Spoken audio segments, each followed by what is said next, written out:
ഉത്സവകാലത്തെ ആന എഴുന്നള്ളിപ്പിന് കൃത്യമായ മാർഗനിർദ്ദേശങ്ങൾ പുറത്തിറക്കണമെന്ന് ഹൈക്കോടതി. എഴുന്നള്ളിപ്പിനായുള്ള ആനകളുടെ എണ്ണം സ്ഥലത്തിന്റെ ലഭ്യത അനുസരിച്ചാകണം. എഴുന്നള്ളിപ്പിന് അനുമതിക്കായി തലേദിവസം വരുന്ന പതിവ് ഇല്ലാതാക്കണമെന്ന് ഡിവിഷൻ ബെഞ്ച് ചൂണ്ടിക്കാട്ടി. മംഗലാംകുന്ന് ഉമാമഹേശ്വരൻ എന്ന ആനയുടെ ഉടമയെയും ഹൈക്കോടതി വിമർശിച്ചു.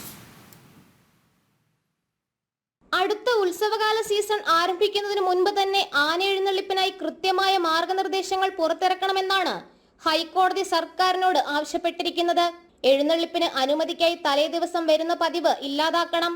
കൂടാതെ എഴുന്നള്ളിപ്പിനായുള്ള ആനകളുടെ എണ്ണം സ്ഥലത്തിന്റെ ലഭ്യത അനുസരിച്ചാകണം. ആനകളുടെ വെരിഫിക്കേഷൻ, എഴുന്നള്ളിപ്പിക്കാനുള്ള അനുമതി എന്നിവ ഉൾപ്പെടുത്തിക്കൊണ്ട് ഓൺലൈൻ സംവിധാനം വേണമെന്നും കോടതി ആവശ്യപ്പെട്ടു. അതിനിടെ വിഷയം പരിഗണിക്കവേ മംഗലാംകുന്ന് ഉമാമഹേശ്വരൻ എന്ന ആനയുടെ ഉടമയെയും ഹൈക്കോടതി വിമർശിച്ചു. ആനയുടെ ശരീരത്തിൽ വ്രണങ്ങൾ ഉണ്ടായത് എങ്ങനെയെന്ന് ചോദിച്ചപ്പോൾ സാധാരണ നിലയിലുണ്ടായ മുറിവുകളാണ് അതെന്നായിരുന്നു കോടതിയിൽ ഉടമ മറുപടി നൽകിയത്.